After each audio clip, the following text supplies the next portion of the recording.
और इन गरीब परिवार के न्याय बुला के जरूर बुलाएंगे। तो पप्पू भाई का जो संघर्ष रहा था उसमें कई मंत्री कई कलेक्टर आके उनको जो भी घर परिवार ने मांग रखी थी उस परिवार पर मांग पूरी करवाई थी। मैं 2 मिनट करना चाहूंगा मौलाना सिकंदर से, वो आए अपनी बात रखें।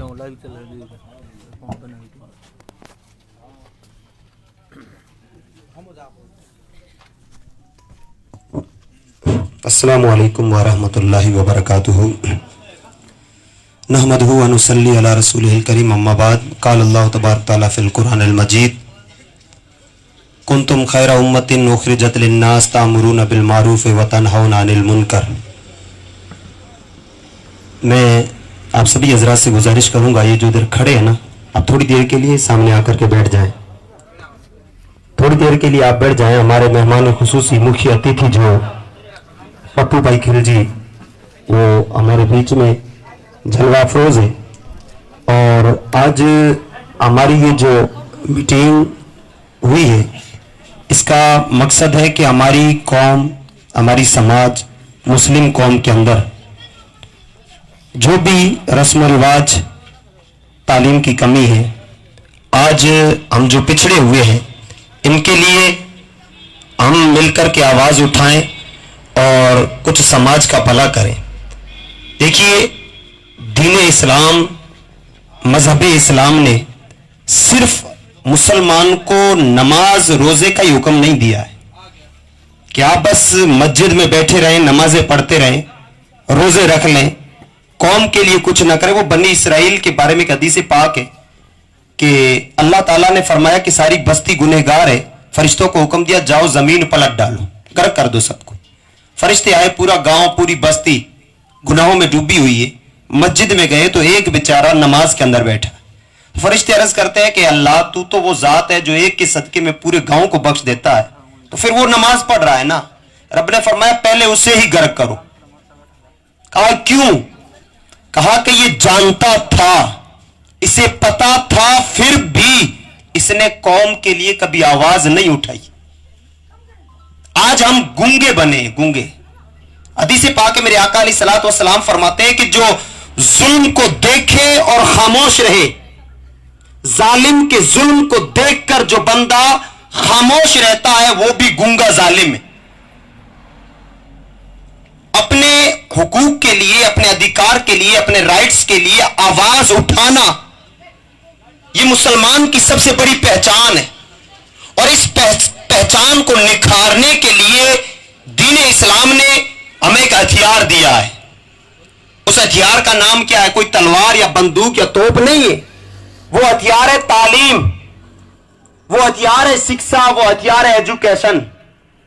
इस दुनिया के अंदर सबसे बड़ा हथियार, सबसे पावरफुल वेपन अगर किसी ने इजाद किया है तो वो है तालीम।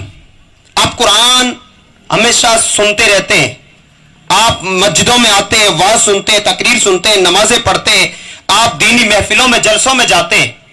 आपने कुरान का पहला लफ्ज, कुरान जो उतरा है ना, अल्लाह ताला ने जो 30 पारे मेरे नबी पाक सल्लल्लाहु ताला अलैहि वसल्लम पर उतारे हैं, उनमें जो पहला लफ्ज जो अल्लाह ने फरमाया है, इकरा, पढ़ो, पढ़ो, मां की गोद से लेकर कब्र की लहद तक पढ़ो। आज अकलियत है, हम अल्पसंख्यक है हिंदुस्तान के अंदर। आज हमें दबाया जा रहा है, हमारी आवाजों को खामोश किया जा रहा है, हम गूंगे बहरे बने हुए बैठे हैं। अब देखिए, अब पूरी धरती पर, जमीन पर जितने मुल्क हैं, अब देखिए, मैं एक मिसाल देता हूं, साउथ अफ्रीका। साउथ अफ्रीका के अंदर जब जुल्म सितम हुआ, किस पर? अश्वेत, काले लोगों पर, तो एक आवाज उठी थी गांधी की तरह, नेल्सन मंडेला। जिस तरह मुल्क हिंदुस्तान महात्मा गांधी को बापू के नाम से याद करता है कि इन्होंने अंग्रेजों से मुल्क हिंदुस्तान को जो आजादी दिलाई, तो जहां अफ्रीका के अंदर यूरोपीय लोगों के जुल्म सितम थे, तो नेल्सन मंडेला ने अकेले खड़े होकर के वहां ऊंच नीच को खत्म किया। और देखिए, अमेरिका है आज दुनिया की सबसे पावरफुल रियासत, सबसे शक्तिशाली देश, सबसे मजबूत कंट्री। अभी आपने चंद ही दिनों में पहले न्यूज में देखा होगा कि एक दो पुलिस वालों ने एक काले आदमी को घुटनों के बल गिरा करके उसके चेहरे पर, उसकी गर्दन पर घुटने रखे, वो मर गया। अब बताइए, दुनिया के अंदर रुए जमीन पर ये जो एटम बम है, एटम बम, अमेरिका के पास खजाने, हमने अभी तक वो हथियार ना सुने ना देखे जो अमेरिका में मौजूद है। अगर अमेरिका की कौम हम जैसी होती तो डर के मारे घरों में छुप के बैठती, लेकिन वो काले लोग, वो अमेरिकियों के जुल्म और सितम के खिलाफ उठ खड़े हुए और पूरे अमेरिका को एक दिन के लिए उन्हें बंद करके रख दिया। फिर क्यों? उनकी आवाज को सुना गया। और हम वो कौम है, हम वो समाज है कि जब हमारी आवाज के लिए कोई आगे, अभी आप दूर न जाएं, पहले आप सुनते थे यूपी में ऐसा हुआ, एमपी में ऐसा हुआ है, हरियाणा में ऐसा हुआ है, कश्मीर में वो हुआ है, फलां जगह ये हुआ, फलां जगह वो हुआ है। चलते चलते बिल्कुल राजस्थान, और राजस्थान में बिल्कुल मारवाड़, और ये जैसलमेर, हरियासर, और ये शिव बालासर। मुझे बताइए, आप थोड़ी देर के लिए अपने दिल पे हाथ रख करके सोचें कि बालासर में जिस बाप की बच्ची के साथ ये घटना हुई, खुदा ना खास्ता अगर हम कलरा वाले और हम होते और हमारी ही बच्ची होती तो हम क्या खाना खा सकते? ये जो हर 5 साल में हमारे आकर के पांव पकड़ते हैं, वोट, कोई जात मुझे बताओ, हमने किसी को मंत्री बनाया, किसी को कुछ बनाया, किसी को कुछ बनाया, किसी ने हमारी आवाज बुलंद की थी वहां पर? बेलौस, मैं नहीं जानता हूं पप्पू भाई को, फर्स्ट टाइम मैं देख रहा हूं, लेकिन कसम खुदा की, दीन इस्लाम भी यही कहता है कि जो कौम के लिए आवाज उठाए, जात पात ना देखते हुए उसके साथ अपनी आवाजों को बुलंद करना चाहिए। और 3 या 2 दिन तक इनका मुकम्मल धरना चला था सीयू के अंदर, और गवर्नमेंट से मांगे, और फिर भी अभी तक वो मांगे तो ठीक है, गवर्नमेंट ने दिया है, लेकिन असल हमारा जो मैटर था वो था सजा दिलवाना। ऐसे पापियों को कड़ी से कड़ी सजा मिलनी चाहिए ताकि सबक बने दुनिया के लिए, कौम के लिए और हैवानों के लिए सबक बने कि अगर कोई किसी बच्ची पर हाथ उठाता है या बच्चों के साथ बुराई करता है तो उसका अंजाम क्या होने वाला है। हमें हमारी आवाजों को बुलंद करना होगा।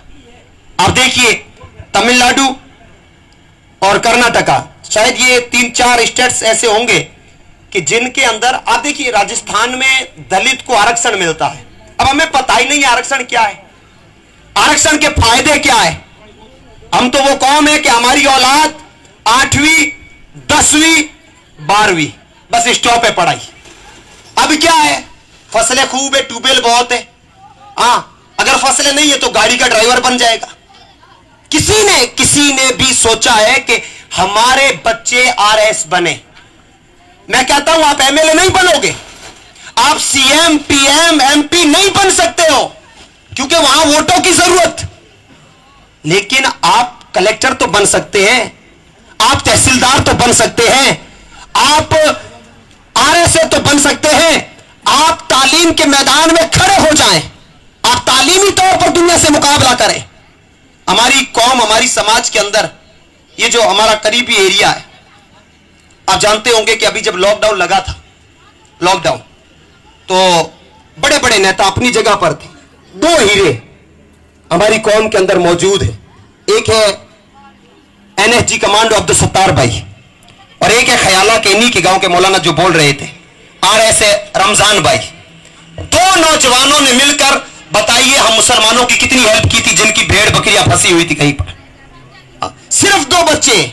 मैं कहता हूं अगर हर गांव में से 10-10, 50-50 हमारे बच्चे तैयार हो जाएं तो क्या हमारी कौम को कोई पिछड़ा हुआ कह सकता है?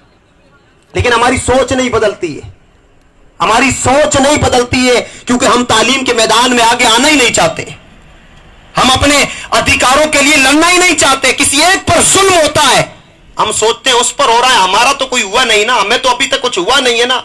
लेकिन याद रखो कि जुल्म को देखकर, जालिम के जुल्म के सामने जो खामोश रहता है वो भी जालिम के बराबर, उसका भी अजाब होता है। अपनी आवाजों को उठाने के लिए, अपनी आवाजों को बुलंद करने के लिए हमें क्या करना पड़ेगा?